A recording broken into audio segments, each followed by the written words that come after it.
நன்றி. கவி பேரரசு வைரமுத்து அவர்களை வாழ்த்தழைக்கிறோம்.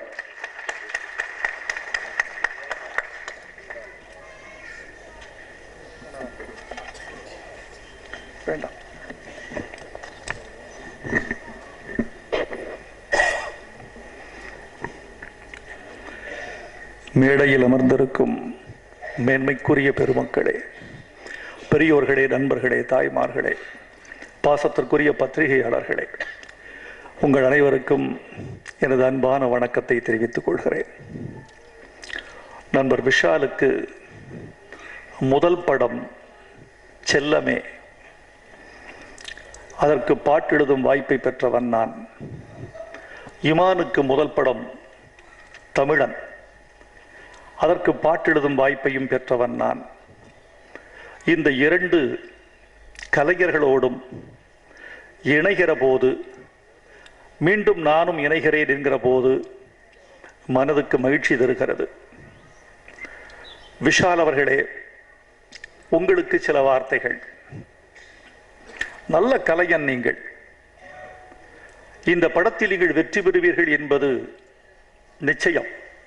வியாழக்கிழமைக்கு பிறகு வெள்ளிக்கிழமை வரும் என்பது மாதிரி இந்த படத்தில் நீங்கள் வெற்றி பெறுவீர்கள் என்பது நிச்சயம். இந்த வெற்றிக்கு காரணம் இரண்டு. சுசீந்திரனின் மூளை, உங்களின் வேலை. இந்த இரண்டும் கலந்து இந்த படத்திற்கு வெற்றி தரும் என்று நம்புகிறேன். நல்ல போராளி நீங்கள், உழைப்பாளி நீங்கள். சின்ன சின்ன தோல்விகளால் சறுக்கி விடாதவர். தோல்வி என்பது கற்றுக்கொள்ள, வெற்றி என்பது பெற்றுக்கொள்ள. கற்றுக்கொள்வதற்கு தோல்விகளும் மனிதனுக்கு தேவை. அதிலிருந்து பாடம் பெற்று நல்ல வெற்றியை நோக்கி பாண்டிய நாடு நகர்ந்து கொண்டிருக்கிறது என்பதை நான் அறிகிறேன். இந்த படத்தின் வெற்றிக்கு நல்ல ஒரு அறிகுறியாக தெரிவது இந்த தலைப்பு. பாண்டிய நாடு என்று சொன்னவுடன் ஒரு மிடுக்கு, ஒரு கம்பீரம், நம்பிக்கை, வரலாறு எல்லாம் சேர்ந்து இந்த படத்தை தூக்கி நிறுத்துவதாக நான் நினைக்கிறேன். நீங்கள் வெற்றி பெற வேண்டும். தயாரிப்பாளராக நீங்கள் பொருள் பெற வேண்டும். நடிகனாக நீங்கள் புகழ் பெற வேண்டும். புகழ், பொருள் இரண்டையும் ஈட்டித் தரும் படைப்பாக பாண்டிய நாடு திகழும் என்று நம்புகிறேன். நண்பர் சுசீந்திரன், இவர்கள் படங்களை எல்லாம் பார்த்து வியந்திருக்கிறேன். நான் மகான் அல்ல, பார்த்து ஆஹா என்று ரசித்திருக்கிறேன். நான் மிகவும் வியந்த படம் அழகர்சாமியின் குதிரை. திரையரங்குகளுக்கு சென்று படம் பார்ப்பது மிக குறைந்துவிட்ட காலகட்டத்தில் கோயம்புத்தூர் சென்றிருந்த போது ஒரு விமானத்தை தவறவிட்ட இடைவேளையில் நான் அழகர்சாமியின் குதிரை பார்க்க வேண்டும் என்று சொன்னபோது நண்பர்கள் அழைத்து சென்றார்கள். எவ்வளவு தைரியம் அந்த சப்ஜெக்ட் எடுத்துக்கிறதுக்கு! அதை கொண்டு வந்த நேர்த்தி. ஒரு வணிக ரீதியான ஒரு இயக்குனர் ஒரு கலாபூர்வமான படத்தை தயாரித்து கொடுக்கிறார் என்றால், சுசீந்திரனுக்குள் இருக்கக்கூடிய உண்மையான இயக்குனர் இனிமேல் தான் வெளிவரப் போகிறான் என்பது என்னுடைய எண்ணம். அவர் வெற்றி பெற வேண்டும். இந்த பாடல்கள் நன்றாக வந்திருக்கிறது என்றால் அவருடைய தெளிவு ஒரு காரணம். இயக்குனர்கள் வருகிறார்கள், வருகிற போது அவர்களுக்கு என்ன வேண்டும் என்று கேட்பதற்குள் எனக்கு 1 மணி நேரம் ஆகிவிடுகிறது. என்னுடைய பொறுமை எல்லாம் அதுதான். நீங்கள் என்ன சொல்ல விரும்புகிறீர்கள், நீ என்ன வேணும் உங்களுக்கு, இதை கண்டுபிடிப்பதற்கு எனக்கு 1 மணி நேரம் ஆகும். சீனிராம் சாமின்னா உடனே தெரிஞ்சு சொல்லிடுவாரு, அவர் எழுதி வச்சிருவாரு சில பேர் அதை கண்டுபிடிப்பதற்கு. ஆனால் சுசீந்திரன் வந்தவுடன், சார் எனக்கு இந்த பாட்டு இது வேண்டும் என்று சொல்லி கேட்டு வாங்கக்கூடிய அந்த ஆற்றல், கிளாரிட்டி ஆஃப் தாட், சிந்தனை தெளிவு அவரிடம் இருக்கிறது. அதனால் இந்த பாட்டு சரியாக வந்திருக்கிறது கருதுகிறேன். தம்பி இமானை பற்றி இந்த மேடையில் அத்தனை பேரும் போல்ந்து சொன்னார்கள். நானும் அதை வழிமொழிகிறேன்.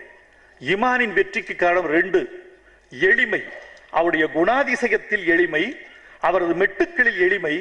3வது மிக முக்கியமான ஒரு காரணம், நீண்ட நாட்களுக்கு பிறகு இமான் இசையில் தான் தமிழ் கேட்கிறது, மொழி கேட்கிறது. மொழி கேட்டால் அந்த பாட்டு வெற்றி பெறும். மொழி வேறு இசை வேறு என்றல்ல, மொழிக்குள்ளும் இசையமைப்பாளன் இருக்கிறான், இசைக்குள்ளும் மொழி இருக்கிறது, தனித்தனி அல்ல. இசையமைப்பாளன் வெற்றி பெற்றால் பாடகன் வெற்றி பெறுகிறான், பாடகன் வெற்றி பெற்றால் பாடலாசிரியர் வெற்றி பெறுகிறான். இந்த மூவரும் வெற்றி பெற்றால் இயக்குனர் வெற்றி பெறுகிறார். இயக்குனர் வெற்றி பெற்றால் மக்கள் வெற்றி பெறுகிறார்கள். இவ்வளவுதான். எனவே ஒரு வெற்றி தனித்தனி வெற்றி அல்ல, இது கூட்டு வெற்றி. இமான், உங்கள் பணி தொடரட்டும். புகழ் இன்னும் கொஞ்சம் கூடுகிற போதும் தமிழ் கேட்கிற துணியிலேயே இருக்கட்டும் என்று உங்களை நான் அன்போடு கேட்டுக்கொள்கிறேன். ஒரு மெட்டு கொடுத்தார் அந்த பாட்டு. சார், ஒரு அழகான பொண்ணு, யார் மேலேயுமே காதலித்தில் ஈடுபடாத ஒரு இளைஞன் இவளை பார்த்து பயங்குகிறான். அவன் கோயிலிருந்து வெளியே போறா குழந்தைகளோட. அவனை பார்த்து ஆச்சரியம் வந்துருச்சு. நான் தேடாத ஒரு அழகு, நான் தேடிக்கொண்டிருந்த ஒரு அழகு இவள்தானா?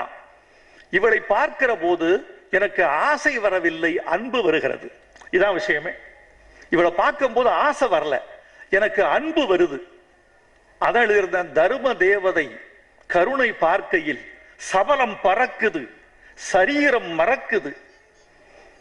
ஆண்டு 18 அனைவருக்கும் தாயடி, அன்னை தெரசாவின் பேத்தியும் நீயடி. உன்னை பார்க்கும்போது ஆசையே வரலை எனக்கு. எந்த பெண்ணோடும் எழுவது காமமே, அது உன்னோடு தோணலையே. சிறு முந்தானை மூடிய தெய்வமே, உன்னை முத்தாட தோணலையே. நீ வணங்கத்தக்க அழகு. இதுதான் விஷயம். வணங்கத்தக்க அழகுங்கிற விஷயத்தை இன்னைக்கு பாட்டில் வைக்கிறதுக்கு தைரியம் வேணும்.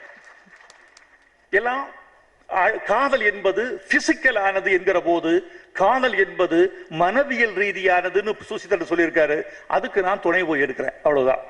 அப்புறம் இந்த இயக்குனருடைய பணியாற்றுகிற போது மகிழ்ச்சி தருகிறது எனக்கு. ஸ்ரீதரோடு பணியாற்றி இருக்கிறோம், பாலச்சந்தரோடு, பாரதி ராஜாவோடு, மணிரத்னத்தோடு, சங்கரோடு. இதெல்லாம் எனக்கு பெருமை. உங்களோடு பணியாற்றுகிற போது அது மகிழ்ச்சி, மனசு இளமையாகிறது. எழில் சொல்லிவிட்டு போறாரே, வைரமுத்து எப்போதும் 18 வயசுக்காரராக இருக்கிறார் என்று. அதற்கு காரணம் உங்களோடெல்லாம் பழகுவதுதான். மனசு என்பது எப்போதும் இளமையாக இருப்பதற்கு 2 காரணம். வாழ்க்கை ரசிக்கத்தக்கது. ஒரு வானவில், ஒரு மழைத்துளி, ஒரு பட்டாம்பூச்சி, ஒரு புல்வெளி, ஒரு சூரியோதயம், அல்லியின் மலர்ச்சி, தாமரையின் கிளர்ச்சி, ஒரு புல்லின் புளகம், ஒரு அழகான பெண், ஒரு அழகான ஆண், ஒரு நல்ல தமிழ், நல்ல சங்கீதம், நல்ல சாப்பாடு. இதெல்லாம் இளமைக்குரிய காரணங்கள். விசிறித்தவருக்கு வேறு காரணம் இருக்கிறது என்று எனக்கு தெரியும். அந்த காரணத்தை சேர்த்துக் கொள்கிறோம். சீனு ராமசாமி இங்கே ரொம்ப, சார் எனக்கு தெரிஞ்ச சீனு ராமசாமி ஒரு டெக்னிக்கல் மேன். எனக்கு தெரிந்த அன்னத்தை தூதுவிட்டு பார்த்திருக்கிறோம், மேகத்தை தூதுவிட்டு பார்த்திருக்கிறோம், கிளியை தூதுவிட்டு பார்த்திருக்கிறோம். லட்சுமி மேனனுக்கு ஒரு இயக்குனரையே தூதுவிட்டு பார்த்த ஒரே ஆள்.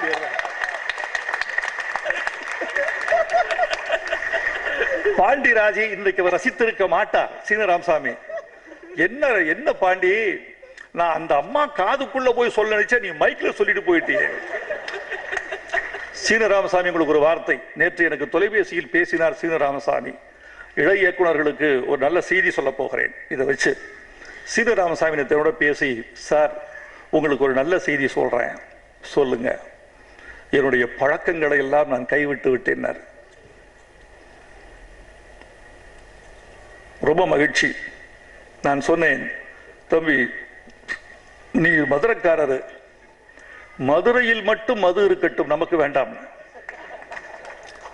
இயக்குனர் சீனு ராமசாமி போன்ற இளைஞர்கள், புதிதாக வந்திருக்கிற புதிய சக்திகள் ஒழுக்கத்தையும் கற்றுக்கொண்டால் உங்களை வெல்ல ஆள் கிடையாது. உங்க திறமை எல்லாம் விரயமாயிடக்கூடாது. அந்த ஒழுக்கத்தையும் கற்றுக்கொண்டால் ஆள் கிடையாது. இந்த உறுதிமொழியில் அவர் உறுதியாக இருப்பார் என்று நம்புகிறேன். உறுதியாக இருக்க வேண்டும் என்று விரும்புகிறேன். நேற்று சபதங்களின் காரணமாக மதுக்கோப்பைகளை உடைத்து விட்டேன். இன்று மதுக்கோப்பைகளின் காரணமாக சபதங்களை உடைத்து விட்டேன். ஒரு கவிதை உண்டு. அப்படி ஆகிவிடக் கூடாது. இளைஞர்கள் திறமையாளர்கள், ரொம்ப புதிய இளைஞர்கள் வந்திருக்கிறீர்கள். எனக்கு படங்கள்லாம் எல்லா படங்களையும் பார்க்கிறேன், ஆச்சரியமாக இருக்கிறது. இவர்களுக்கு அடுத்த வாய்ப்புக்கு பெரிய இடைவெளி இருக்கிறது. அந்த இடைவெளி மட்டும் குறைந்தால் 6 மாதத்துக்கு ஒரு படம், ஒரு வருஷத்துக்கு ஒரு படம் என்று எங்கள் இளைஞர்கள் துணிந்து விட்டால் விழுந்து கிடக்கிற தமிழ் சினிமாவை தூக்கி நிறுத்த முடியும் என்ற நம்பிக்கை எனக்கு இருக்கிறது. பாண்டிய நாடு வெற்றி பெறும், வெற்றி பெற வேண்டும். இந்த மாதிரி படங்களின் வெற்றி தான் ஒரு உற்சாகம். எனக்கு நான் மனசுக்குள்ள ஒரு வலி இருக்கிறது. பாண்டிய நாடு விஷாலின் சொந்த படமாயிற்றே, தயாரிப்பாளராகவும் வெற்றி பெற வேண்டுமே என்ற சின்ன தவிப்பு அவருடைய நலம் விரும்பி என்கிற முறையில் இருக்கிறது. ஆனால் நிச்சயம் வெற்றி பெறுவீர்கள். இந்த படம் விஷாலின் படங்களிலேயே உச்சமான படம் என்ற பெருமையை பெறும். அதற்கு சுசீந்திரன் உழைப்பு பயன்படும். வாழ்த்துக்கள். நன்றி, வணக்கம்.